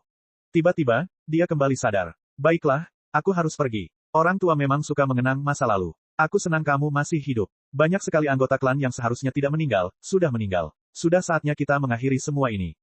Dia terkejut. Kita berasal dari klan yang sama, dan aku adalah adik laki-lakinya saat itu. Sekarang aku curiga dia mau celakain aku, dan tanpa aku sadari aku pun mempercayai fitnahan itu. Hak apa seorang pengkhianat sepertiku untuk memikul tanggung jawab seberat itu? Apakah kamu tidak takut kalau aku pergi, aku akan mengkhianati Li Qingshan? Omong kosong apa yang kau bicarakan, kau jalani saja jalanmu sendiri, asal kau tidak mengecewakan dirimu sendiri, kenapa kau harus bertanggung jawab padaku? Jika Anda benar-benar ingin berbicara tentang tanggung jawab, sayalah yang mengalahkannya saat itu. Orang itu baik padamu, itu lebih baik daripada mati bersamaku. Tetapi jangan bocorkan masalah ini, atau aku tidak akan membiarkanmu pergi. Alih-alih mengatakan itu ancaman, itu lebih merupakan peringatan. Dia takut dia akan bingung dan melakukan hal yang salah. Bukankah aku seorang pengkhianat? Itulah simpulan hatinya seumur hidup. Di jalan mata air kuning, Li Qingshan mencengkeram bahu kepala sapi Ah Pang dan mengguncangnya dengan kuat. Katakan padaku, di mana dia? Apakah dia dikurung di alam neraka? Baiklah, aku akan pergi menyelamatkannya sekarang. Apa hakmu? Kepala sapi Ah Pang tidak dapat menahan diri untuk tidak bertanya balik. Seorang anak yang kekuatannya jauh lebih rendah darinya berani mengucapkan kata-kata yang begitu besar. Hak apa yang saya miliki? Saudara Ah Pang, saya tidak tahu bahwa Anda adalah seorang pekerja bawah tanah yang bersembunyi di antara barisan musuh. Saya telah menyinggung Anda tadi, mohon bermurah hati dan maafkan saya. Li Qingshan tidak menduga kalau ini adalah jebakan musuh, karena kekuatannya saat ini terlalu kecil, dia tidak perlu bersekongkol sama sekali, Panglima Yin manapun pasti bisa menjatuhkannya. Lagi pula, ketika melihat kepala sapi ini sekarang, dari sudut pandang manapun, rasanya sangat familiar. Melihat bulu lembu yang basah di wajahnya, dia merasa makin kasihan padanya. Teknik mengejek hebat, milikku terlalu kuat. Bukankah aku secara tidak sengaja melukai sekutuku? Lihatlah betapa dia dizalimi. Ia segera membujuknya, sehingga ia bisa bertanya di mana saudara Ox berada. Kau benar, aku seorang pengkhianat dan antek. Kepala sapi Ah Pang berkata dengan acuh tak acuh. Li Qingshan mengira bahwa dia mengucapkan kata-kata itu karena marah, jadi dia merasa semakin menyesal. Bagaimana mungkin? Aku melihatmu memiliki alis tebal, mata besar, dan penampilan yang bermartabat. Kamu adalah tiran dari lembu. Kepala sapi Ah Pang lalu menceritakan kepadanya tentang kekalahan dan penyerahan diri tersebut, namun karena nama-nama yang disebutkan terlalu banyak, maka tidak mudah untuk disebutkan, jadi ia hanya menyampaikan garis besarnya saja. Li Qingshan terkejut. Aku tidak menyangka bahwa orang beralis tebal dan bermata besar sepertimu juga akan mengkhianati revolusi. Saudara Ox sungguh murah hati, dia bahkan membiarkan seorang pengkhianat terkutuk datang menyambutku, bagaimana kalau orang ini mengkhianatiku? Kepala sapi Ah Pang mencibir, apakah kau masih berani pergi ke neraka bersamaku? Karena dia percaya padamu, maka aku pun percaya padamu. Jadi bagaimana kalau aku masuk neraka? Bagaimana jika aku mengkhianatimu? Itu juga karena penilaian kita kurang baik, kita tidak bisa menyalahkan orang lain. Akan tetapi, kamu dipaksa menyerah kepada musuh setelah kalah dalam pertempuran. Kalau kamu berani mengkhianatiku, sekalipun saudara Ox memintaku untuk mengampuni nyawamu, aku pasti tidak akan membiarkanmu pergi. Membalas kebaikan adalah membalas kebaikan, membalas dendam adalah membalas dendam, kebaikan dan dendam tidak ada hubungannya. Ketika kepala sapi Ah Pang mendengar ini, dia tertawa. Temperamen seperti ini, tidak heran, tidak heran. Dia berdiri dan menepuk-nepuk debu di wajahnya, jangan khawatir, kali ini aku tidak akan menyerah lagi. Dia memancarkan aura yang tegas, Li Qingshan sangat akrab dengan aura ini, itu adalah aura mempertaruhkan nyawanya untuk melakukan sesuatu. Kepala sapi Ah Pang membungkuk dalam-dalam kepadanya, nak, tadi aku sengaja mengujimu, untuk melihat apakah kau punya kualifikasi untuk mengemban tanggung jawab seberat itu. Aku juga akan minta maaf kepadamu. Namun, setelah dimarahi olehmu, hatiku merasa jauh lebih baik. Mulutmu terlalu beracun, sebaiknya kau masuk neraka dengan lidahmu dicabut. Li Qingshan menyentuh kepalanya karena malu, haha, kamu menyanjungku, kamu menyanjungku. Mata kepala sapi Ah Pang berkedut, apakah aku memujimu? Ayo pergi, masih panjang jalan yang harus ditempuh. Jalan menuju alam baka itu panjang. Di tengah debu kuning, mereka berdua berjalan berdampingan, mengobrol dan tertawa, mengubah musuh menjadi teman. Li Qingshan bertanya dan menemukan bahwa Brother Ox tidak berada di neraka Dao. Dia ingin melihat seorang sage agung lainnya, yang ditekan di bagian terdalam neraka tak berujung. Karena, Harmony, tidak nyaman menyebutkan nama dan nama panggilannya. Dia akhirnya merasa lega. Dibandingkan dengan wanita jalang yang tidak bisa diandalkan, Su Minrao, orang ini adalah pemandu yang tepat. Setelah kepala sapi Ah Pang mendengar tentang reruntuhan tertinggi, dia juga menebak siapa orang bijak agung itu. Namun, karena Harmony tidak mudah untuk menyebutkan nama dan julukannya. Oleh karena itu, ia mengeluarkan kantung anggurnya, dan mereka berdua minum sepuasnya. Mereka mengumpat bersama-sama, yang dapat dianggap sebagai lauk. Li Qingshan memanfaatkan kemabukan itu dan bertanya, bukankah kamu tidak ingin terlibat dalam kekacauan ini? Mengapa kamu setuju? Awalnya aku berpikir bahwa kehidupan yang buruk lebih baik daripada kematian yang baik. Kepala sapi Ah Pang meneguk seteguk anggur kental. Bagaimana dengan sekarang? Kepala sapi Ah Pang mengembuskan napas yang berbau alkohol, aku tidak ingin menjadi anjing lagi. Api berkobar di matanya, itu adalah api peperangan yang telah padam selama ribuan tahun. Kali ini, jika dia kalah, dia akan mati dalam pertempuran. Chapter 1537. Li Qingshan merasakan gelombang gairah di dadanya. Seolah-olah alkohol yang kuat membakar perutnya. Perjalanannya panjang, dan sang prajurit akan mencapai medan perang terakhir. Saudara Apan, bagaimana kita bisa masuk ke bagian terdalam neraka infernal? Kepala sapi bertanya, Nak, apakah kamu takut menderita? Li Qingshan mengangguk. Yang paling aku takutkan adalah penderitaan. Takut pada rasa sakit dan kematian. Mengapa Anda menanyakan hal ini? Oxhead menatapnya dengan heran. Kau cukup jujur. Li Qingshan tersenyum jujur. Aku tidak punya banyak kelebihan, tapi aku jujur. Baiklah, lalu aku akan membawamu ke 18 tingkat neraka. Oxhead tampak seolah-olah dia telah mengabaikan hidup dan mati. Apakah ada bahaya? Ada beberapa risiko. Bagaimanapun, masih ada 10 Raja Neraka dan Siti Garba. Jika kami tak sengaja membocorkan keberadaan kami, semuanya akan berakhir. Li Qingshan bergumam. Tidak, ini terlalu berbahaya. Ini benar-benar pertaruhan keberuntungan. Apakah ada cara lain? Ah Bian si kepala sapi menatap wajahnya. Bahkan saat mendengar nama, Siti Garba Bodhisattva, dia tidak menunjukkan sedikit pun kepanikan. Dia hanya menjadi jauh lebih berhati-hati. Ah Bian si kepala sapi tidak dapat menahan diri untuk tidak mendesah kagum. Anak yang takut akan penderitaan, rasa sakit, dan kematian ini memiliki aura yang tak kenal takut. Dia maju dengan berani dan tidak akan pernah mundur. Ada cara lain. Itu sangat sulit. Ceritakan padaku. Li Qingshan tersenyum. Meskipun aku takut menderita, aku tidak takut untuk mendengarkan. Aku akan mengirimmu ke Netherworld sebagai letian. Kemudian, kau bisa berbaur dengan roh-roh jahat dan membiarkan hakim mengirimmu ke 18 tingkat neraka. Jadi begitu. Li Qingshan mengangguk dan bergumam. Yang pertama tidak diragukan lagi merupakan jalan pintas. Dengan Oxhead yang memimpin jalan, dia hanya perlu mengikutinya. Namun, yang terakhir harus memasuki 9 neraka untuk dihukum. Rasa sakitnya tidak perlu dikatakan lagi. Lupakan saja, kalau begitu jangan ambil jalan pintas. Bertarunglah sampai mati. Kukira itu akan sama memuaskannya dengan membunuh Raja Neraka dengan 100.000 panji. Aku tidak menyangka bahwa aku masih harus menderita. Petik 2. Oxhead tertawa. Membunuh Raja Neraka dengan 100.000 panji. Bagaimana bisa semudah itu? Apakah kamu tidak takut menderita? Begitu mereka memasuki neraka, mereka tidak dapat hidup maupun mati. Kalau kau tidak sanggup dan tidak mau mengakui semuanya, lebih baik kau ambil risiko bersamaku. Mungkin, Li Qingshan tidak keras kepala. Mungkin aku akan mengakui semuanya, tapi itulah jalan yang kupilih. Sekalipun aku gagal, aku hanya bisa menyalahkan diriku sendiri karena tidak kompeten. Hati Ah Pang si kepala sapi bergetar. Kata-kata yang terdengar sangat putus asa itu memberinya perasaan yang bahkan lebih kuat daripada kata-kata, bunuh Raja Neraka dengan 100.000 bendera. Jangan salahkan langit, jangan salahkan orang lain, jalanilah jalanmu sendiri. Bertanggung jawablah atas kesalahan Anda sendiri. Tiba-tiba dia mengerti apa maksud orang itu. Bukanlah baginya untuk membalas kebaikan masa lalunya dan mati demi apa yang disebut kesetiaan, tetapi baginya untuk memilih jalan yang ingin ditempuhnya. Itulah sebabnya dia tidak pernah datang kepadanya untuk meminta pertolongan selama bertahun-tahun, tidak peduli berapa kali dia gagal. Kalau tidak, dia bahkan tidak akan punya keberanian untuk menolak saat orang itu mengundangnya untuk bergabung pada saat terkuatnya. Tidak, dia bukan hanya tidak akan menolak, dia bahkan akan melupakan dirinya sendiri dan ikut bersenang-senang. Demi tujuan besar yang telah lama hancur, demi harapan yang hanya semu, mereka tak akan ragu mati dalam pertempuran. Namun orang itu tidak memikirkan, sampah, seperti itu. Apa yang ia butuhkan adalah kawan-kawan yang sepemikiran, bukan orang-orang lemah yang bersedia berkorban demi tujuan besarnya. Itulah sebabnya dia hanya datang menemuinya setelah dia terjerumus dalam neraka sekian lama dan sudah muak menjadi seekor anjing, untuk membiarkannya membuat pilihan lain. Tiba-tiba dia teringat masa lalu yang jauh. Dia tidak pernah memperlakukanku sebagai antek. Dalam sekejap, sosok tinggi dan perkasa dari pria di punggung naga, serta bayangan di bawah sayap naga, tiba-tiba menghilang. Dua aliran air mata panas mengalir turun. Li Qingshan berpikir dalam hati, kepala sapi ini terlalu emosional. Si kepala sapi Ah Pang tiba-tiba menoleh. Dia menatap Li Qingshan dengan mata yang dipenuhi air mata panas. Kau benar, saya hanya pemandu, kamu harus berjalan di jalanmu sendiri. Jangan harap aku membantumu, aku punya urusan sendiri yang harus kulakukan. Dia ingin mencoba melampaui 7 kesengsaraan surgawi dan menjadi dewa abadi yang sempurna. Hanya dengan begitu dia akan memiliki kesempatan untuk membalas dendam. Sebenarnya, setelah bertahun-tahun akumulasi dan kontribusi dari kaisar manusia yang tak terhitung jumlahnya, itu sudah cukup. Dia telah hidup lebih lama daripada kebanyakan dewa sempurna. Namun, dia tidak berani mencoba. Dia takut akan disambar petir kesengsaraan hingga mati atau dibunuh oleh iblis yang sudah mati. Dia juga takut akan berhasil melewati kesengsaraan. Ia dulu mengira bahwa karena ia sudah abadi, maka tidak perlu lagi mengambil risiko seperti itu.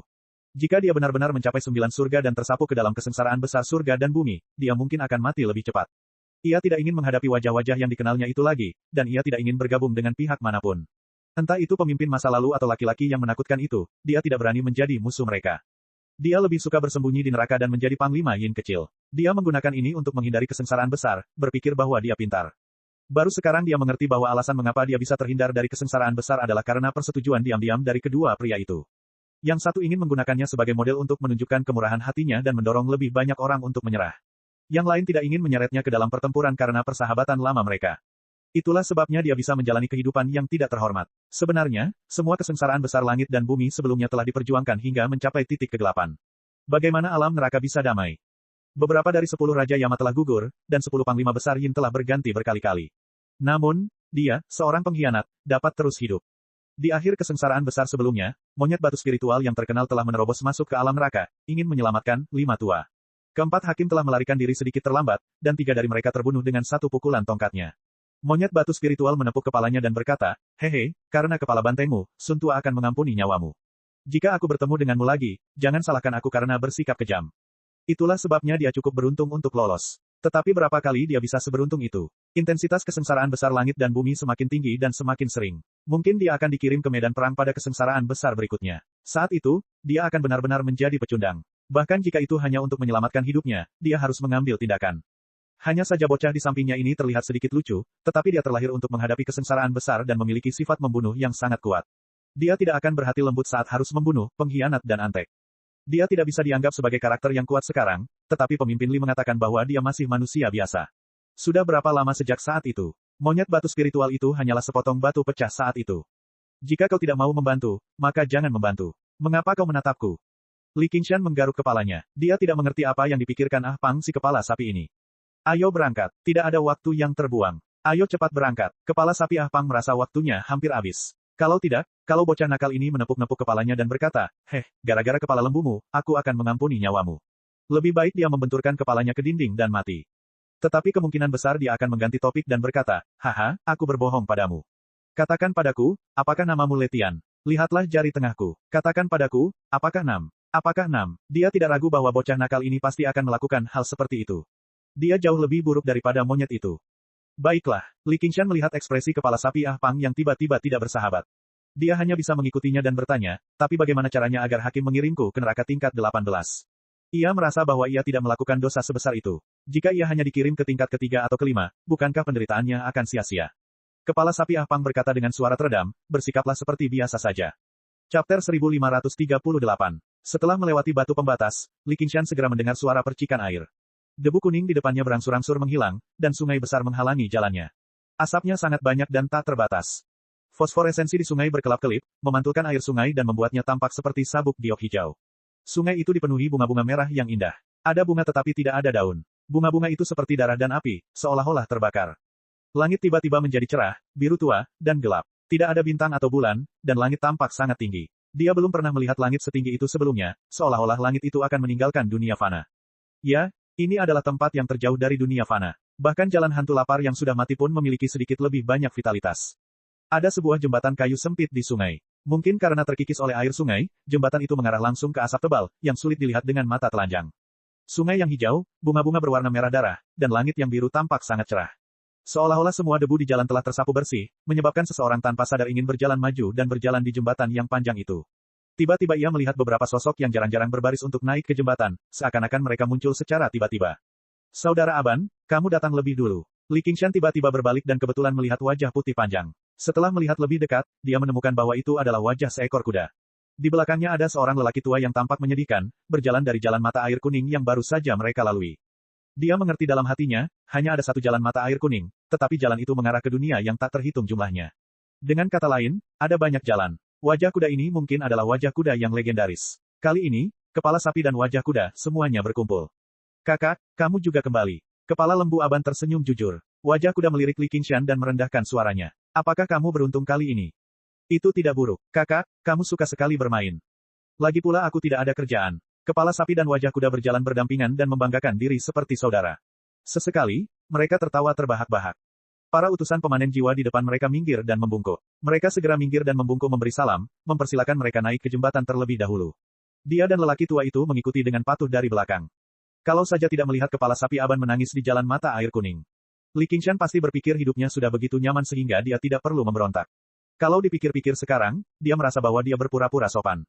Li Qingshan melihat sekeliling jembatan dan berpikir dalam hati, ini pasti jembatan ketidakberdayaan. Desahan lelaki tua di sebelahnya menjadi semakin dalam dan tak berdaya. Benar saja, dia mendesah tak berdaya di jembatan ketidakberdayaan. Orang tua itu tiba-tiba bertanya, rekan Taois, apa saja yang telah Anda persiapkan? Bersiap untuk apa? Li Qingshan bingung. Untuk apa? Tentu saja untuk menyuap, kata lelaki tua itu dengan tenang. Li Qingshan terkejut. Aku sudah mati. Apakah aku masih perlu membereskannya? Mungkin pikiran ini terlalu kuat. Si muka kuda menoleh dan meliriknya. Ia tersenyum pada si kepala sapi dan berkata, kakak, kau menang dengan sangat kejam. Anak nakal ini akan menderita. Kepala sapi Ah Pang terkekeh. Tidak ada ayah dan anak di kasino. Wajah Li Qingshan menjadi gelap. Dia segera menjawab, saya juga seorang ayah. Kali ini, wajah kepala sapi Ah Pang yang menjadi gelap. Orang tua itu membelalakan matanya dan menatapnya. Dia segera menjauhkan diri darinya. Si muka kuda juga terkejut. Dia tertawa terbahak-bahak. Menarik, sangat menarik. Dia benar-benar berani. Tidak heran dia berani bertaruh denganmu. Sepertinya dia masih belum yakin. Kepala sapi Ah Pang mencibir. Akan ada saatnya dia akan yakin. Si muka kuda tersenyum jahat. Ya, tidak peduli seberapa heroiknya dirimu di dunia ini, kamu harus yakin saat berada di sini. Anda harus diyakinkan. Li Qingshan bergumam, seekor kuda tidak tahu seberapa panjang wajahnya, dan seekor lembu tidak tahu bagaimana membengkokkan tanduknya. Wajah kepala sapi dan wajah kuda menjadi gelap. Wajah kuda berkata dengan dingin, apa yang kau katakan? Sebuah pepatah. Li Qingshan memiliki ekspresi yang mengatakan, apakah kamu buta huruf? Orang tua itu sudah mundur 10 langkah. Dia menatapnya seolah-olah dia orang gila. Si muka kuda melotot ke arah Li Qingshan. Kakak, lempar saja bocah ini ke bawah. Tidak, itu akan membuatnya lolos dengan mudah. Kirim dia ke Hakim Lu, orang itu sangat serakah. Kepala sapi Ah Pang mengangguk sedikit dan berkata penuh arti, tentu saja. Kalau saja Li Qingshan tidak lupa menyebutkan namanya, dia pasti akan memujinya atas penampilannya yang bagus. Setelah melewati jembatan ketidakberdayaan, berdirilah sebuah panggung setinggi 100 kaki. Tidak terlalu tinggi, tetapi ketika Li Qingshan mendongak, ia memiliki ilusi bahwa panggung itu mengarah langsung ke langit. Tetapi ada ilusi bahwa ia langsung menuju ke langit, seperti penusuk yang menusuk langit malam yang luar biasa tinggi. Pada dinding yang lurus dan halus, kata-kata yang tertulis adalah, Village Viewing Platform. Di bawah observasi desa, ada hantu besar berwajah hijau dan bertaring. Dia menjaga panggung dengan garpu baja di tangannya. Ada banyak makanan ringan di meja di sampingnya. Ada kotak merah di depannya. Tidak diketahui untuk apa kotak itu digunakan. Melihat kepala sapi dan wajah kuda telah tiba, dia segera berdiri dan memaksakan senyum menyanjung di wajah hijaunya. Marsekal, kalian berdua telah bekerja keras. Cepatlah kemari dan beristirahat. Li Qingshan berjalan menuju observasi desa. Dengan suara desiran, garpu baja menghalangi jalannya. Hantu berwajah hijau itu berteriak, mana pahalanya? Li Qingshan tercengang. Apa kelebihannya? Hantu berwajah hijau itu mengetuk kotak merah di sampingnya dengan tidak sabar. Baru pada saat itulah Li Qingshan menyadari bahwa ada 3 kata berbintik-bintik tertulis di sana, kotak prestasi. Mata Li Qingshan membelalak. Itu berhasil. Hantu malang, kau mau naik ke observasi desa tanpa alasan. Jika ingin naik, naiklah dengan cepat. Jika tidak, tersesatlah. Jangan halangi orang kaya di belakangmu. Li Qingshan melihat bahwa tingkat kultivasi hantu itu jauh lebih rendah darinya. Paling-paling, dia hanya mengalami 4 kesengsaraan surgawi. Namun, jika dia bertarung, dia akan dikalahkan oleh kepala sapi dan wajah kuda dalam hitungan menit. Dia tidak bisa memaksakan diri. Dengan sebuah pikiran, dia meraih lelaki tua itu di belakangnya dan berkata sambil tersenyum, kakak, tolong bantu aku. Aku keluar terburu-buru hari ini dan tidak membawa uang sepeser pun. Aku pasti akan membalas budimu di masa depan. Orang tua itu merasa itu konyol. Apa maksudnya dengan keluar terburu-buru? Apakah dia pikir dia bisa kembali? Tidak ada masa depan. Tepat saat dia hendak menolak tanpa ampun, dia bertemu mata dengan Li Qingshan. Dia linglung. Ketika dia sadar kembali, dia telah membantunya menyumbangkan sebagian jasa. Sebuah batu giokroh kelas atas di dalam kotak jasa mengeluarkan suara berdenting. Dengan penguasaan, kitab kebebasan surgawi, Li Qingshan sudah dapat menggunakan teknik sihir iblis surgawi dengan bebas. Memanfaatkan fakta bahwa lelaki tua itu berada dalam situasi hidup dan mati dan gelisah, itu memang efektif. Tentu saja, jasa ini tidak seberapa. Kalau tidak, tidak akan mudah untuk membodohinya.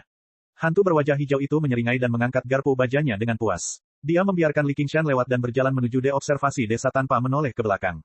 Berani sekali kau. Orang tua itu menjadi marah. Dia juga iblis di dunia ini. Sejak kapan dia pernah menderita seperti ini? Tepat ketika dia hendak mengejar Li Qingshan, garpu baja itu diturunkan lagi dengan desiran. Hantu berwajah hijau itu mengetuk kotak kebajikan. Kebajikan. Itulah kelebihanku tadi. Kemampuan. Hantu berwajah hijau tidak peduli dengan hal ini. Karena dia tahu bahwa yang satu adalah hantu miskin dan yang satu lagi adalah orang kaya, mengapa dia mau mengambil yang satu jika dia bisa mengambil dua bagian pahala? Namun, ia kecewa karena pada akhirnya lelaki tua itu tidak jadi naik ke deobservasi desa. Namun, itu tidak jadi masalah. Lelaki tua itu mendongak dengan tajam dan melihat Li Qingshan menaiki panggung pemandangan desa. Melihat bahwa lelaki tua itu sedang menonton dari bawah, Li Qingshan tersenyum dan melambaikan tangan kepadanya, terima kasih. Orang tua itu menghentakkan kakinya dan mengumpat. Li Qingshan mengabaikannya. Dia menutup matanya dengan tangannya dan melihat ke kejauhan.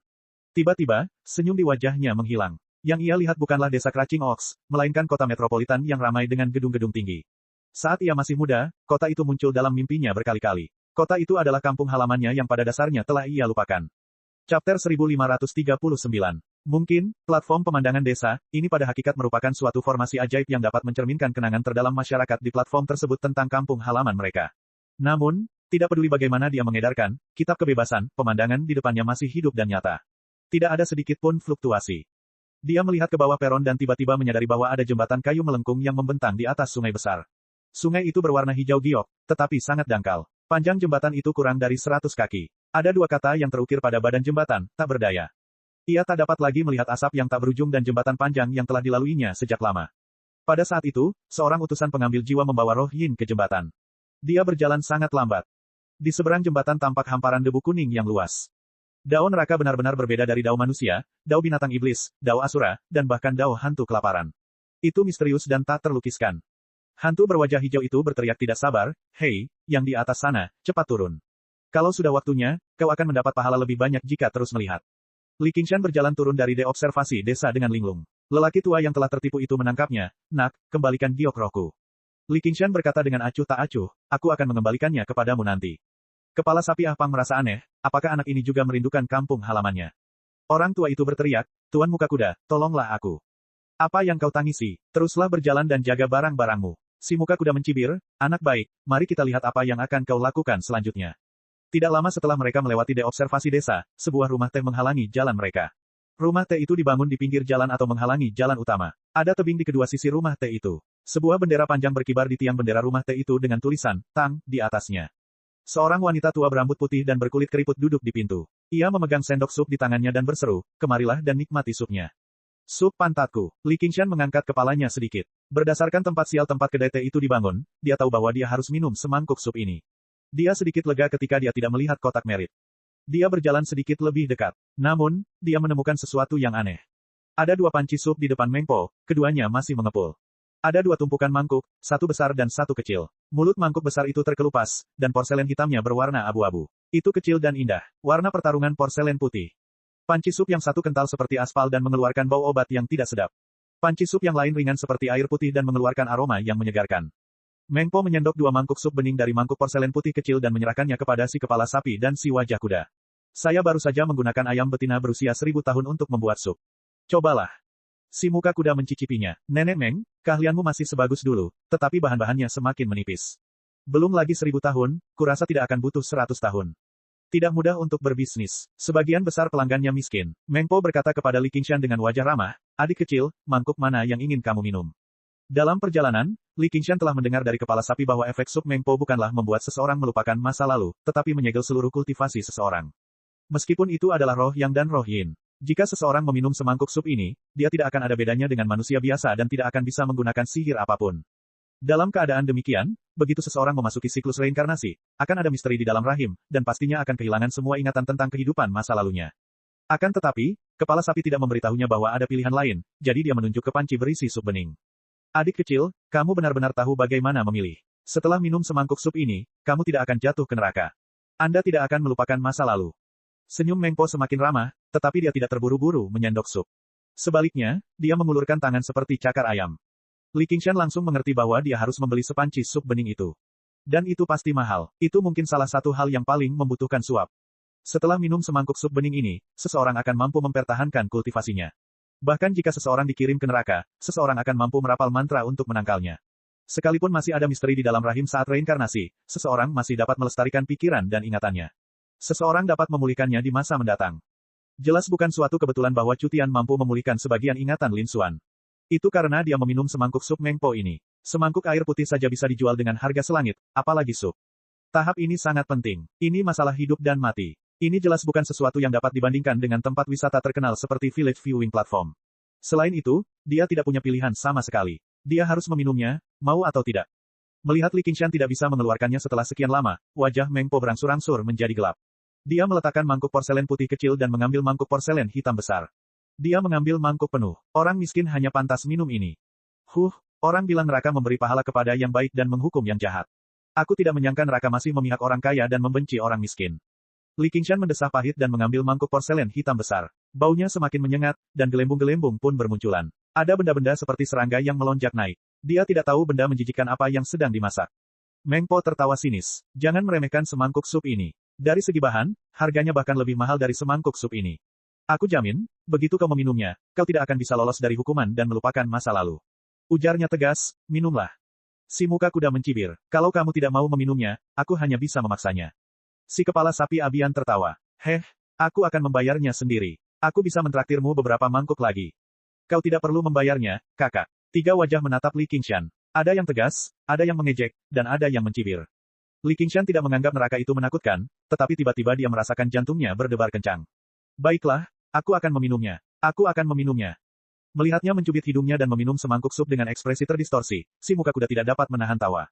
Kau tidak akan meneteskan air mata sampai kau melihat peti matimu. Sudah terlambat untuk menyesal sekarang.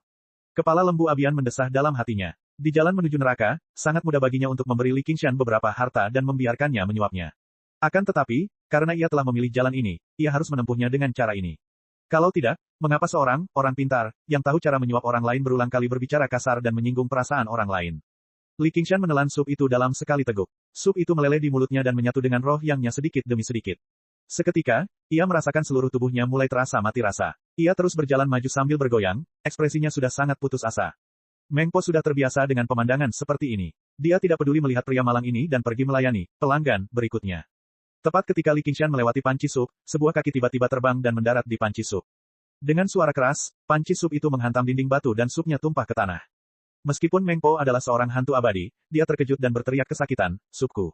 Panci sup ini membutuhkan banyak bahan berharga untuk mencapai efek penyegelan kultivasi seseorang. Selain itu, tidak mudah untuk merebusnya. Li Qingshan menghela napas kesal dan mengangkat alisnya sambil tersenyum. Sup yang enak, katanya kepada lelaki tua yang tercengang itu, aku akan mengembalikannya padamu. Tangan Mengpo yang seperti cakar mencengkeram lehernya dengan keras dan berkata dengan tegas, kembalikan supku. Baiklah, Li Qingshan tersenyum dan menepuk perutnya. Setelah aku selesai mencernanya, aku akan buang air kecil dan membiarkanmu menggunakannya sebagai cermin. Aku akan membiarkanmu melihat betapa jeleknya wajahmu yang lama. Mengpo hampir menjadi gila. Aku akan membunuhmu. Baiklah, ayo, aku mohon padamu untuk segera membunuhku. Aku bukan manusia jika aku tidak membunuhmu. Muka kuda tertegun sejenak sebelum bertanya kepada Abian kepala sapi, apakah ada yang salah dengan kepala anak ini? Ya, dia benar-benar sakit. Namun, entah mengapa ia hanya ingin tertawa terbahak-bahak dan melampiaskan amarahnya. Chapter 1540. Heldao, aula pertama di bawah pemerintahan Raja Qingguang. Aula itu menjulang tinggi dan gelap. Dua hantu raksasa berdiri di luar aula, memegang rantai besi dan garpu baja, tampak ganas dan menakutkan. Di depan aula, ada sebuah cermin dosa. Panggungnya setinggi 10 kaki, dan cermin itu memiliki keliling 10 kaki. Cermin itu digantung di sebelah timur, dan ada plakat horizontal di atasnya, penampilan lahir dari hati. Semua jiwa orang yang meninggal dibawa ke cermin dosa. Cermin dosa juga dikenal sebagai cermin karma, dan dapat memantulkan dosa-dosa kehidupan seseorang. Jika kebaikan lebih besar dari kejahatan, cermin akan memancarkan cahaya, jika kejahatan lebih besar dari kebaikan, cermin akan diselimuti kabut hitam, jika kebaikan dan kejahatan seimbang, cermin akan menjadi tidak terlihat, tanpa cahaya atau kabut. Di dunia ini, hanya ada sedikit orang baik, tetapi banyak orang jahat. Sekalipun mereka baik, siapa yang benar-benar dapat menjalani hidup tanpa melakukan kesalahan? Oleh karena itu, katanya, tidak ada orang baik di depan cermin dosa. Aula pertama bertugas memberi penghargaan kepada yang baik dan menghukum yang jahat. Berdasarkan perbedaan antara yang baik dan yang jahat, mereka akan bereinkarnasi sebagai manusia atau diturunkan statusnya menjadi binatang. Mereka yang melakukan kejahatan paling keji akan dikirim ke neraka tanpa akhir untuk dihukum. Namun, ada begitu banyak jiwa orang yang telah meninggal. Sebagai dewa abadi, Raja Qingguang tentu saja tidak akan terlibat dalam masalah sepele seperti itu. Kecuali jika manusia abadi dan iblis abadi akan segera mati, ia akan mengatur agar mereka secara pribadi memasuki aula. Oleh karena itu, aula utama tidak dibuka sepanjang tahun. Ada 4 hakim yang bertugas di 4 aula samping, yang disebut cermin cahaya, hukum yin, hadiah kebaikan, dan hukuman kejahatan. Dengan suara keras, sesosok jatuh dengan keras ke biro cermin. Kepala dan wajahnya tertutup tanah, dan dia dalam kondisi yang sangat menyedihkan. Sebelum dia bisa merangkak kembali, sekelompok utusan hantu yang ganas menyerbunya. Beberapa memutar lengannya, beberapa menarik kepalanya, dan bahkan menyeretnya ke aula, di depan papan nama, cermin menggantung tinggi. Seorang hakim berwajah pucat mengenakan jubah merah tua dan topi kasa hitam duduk di belakang meja tinggi. Ketika dia melihat situasi itu, dia mengerutkan kening dan hendak memarahi. Kepala sapi, wajah kuda, dan Meng Po berjalan ke aula bersama-sama. Para pelayan hantu di aula langsung terdiam. Hakim berwajah putih bergegas turun dari belakang meja, rekan-rekan Taois, apa yang bisa saya lakukan untuk Anda? Meng Po berteriak, bajingan ini merusak panci sup lezatku. Si muka kuda mencibir, dia mungkin tidak tahu tempat apa ini. Kepala sapi berkata dengan suara rendah, orang ini harus dihukum berat. Hakim Lu juga terkejut. Apa latar belakang bocah ini? Dia benar-benar telah memprovokasi 3 dewa hantu untuk mengeluh tentangnya bersama-sama. Selain itu, ketiganya adalah tokoh paling mengesankan di Dao dunia bawah. Status mereka bahkan lebih tinggi darinya. Terutama si kepala sapi Ah Pang itu. Kekuatannya tak terduga, dan umurnya sangat panjang. Selain 10 Raja Neraka, tidak ada yang perlu memanggilnya kakak Ox. Pikirannya berpacu dan dia terbatuk 2 kali. Aku harus melihat diriku sendiri di cermin dosa. Persidangan pertama. Dia harus memberikan muka kepada ketiga orang ini, tetapi sebelum itu, dia masih harus menjarah. Dia adalah hantu abadi yang bermartabat, jadi bagaimana dia bisa diperintah? Jika dia tidak memiliki keuntungan apapun, apa yang dia lakukan di biro cermin? Ekspresi Aban si kepala sapi menjadi suram saat dia berpikir, aku tahu bahwa orang Lu ini serakah, tetapi aku tidak menyangka dia akan serakah sampai sejauh itu. Para hakim ini benar-benar semakin buruk. Dulu, ketika alam infernal baru saja berdiri, para hakim masih bersikap adil dan jujur. Kemudian, mereka semua pergi ke tanah suci kebahagiaan tertinggi untuk berkultivasi. Siapa yang bersedia mengadili kasus di alam infernal yang menyeramkan dan mengerikan ini? Hakim Lu berteriak, Saudara Niu, Anda adalah veteran neraka. Ini aturannya. Aturan, apa yang dapat saya lakukan? Jika kasus ini sudah selesai, aku pasti akan memberikan penjelasan kepada kalian bertiga.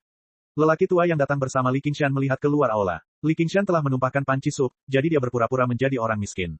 Muka kuda disuap olehnya, maka dia tidak mengungkapnya. Meng Po terburu-buru ingin membalas dendam, jadi dia tidak punya waktu untuk berdebat dengannya. Dia mendapat semangkuk sup bening gratis, tetapi dia menyimpan banyak jasa. Itu jauh lebih berharga daripada batu giok spiritual itu. Akan tetapi, dia bukanlah orang baik dan dia terkenal berpikiran sempit. Melihat kejadian ini, dia hanya mencibir, anak bodoh, jangan pernah berpikir untuk lulus tahap ketiga. Ada 3 penjaga gerbang di alam infernal yang perlu disuap. Yang pertama adalah 10 arah Yin Marshals atau utusan pengambil jiwa. Jika dia tidak bisa menyuap mereka, dia akan menderita malapetaka dalam perjalanan ke mata air kuning.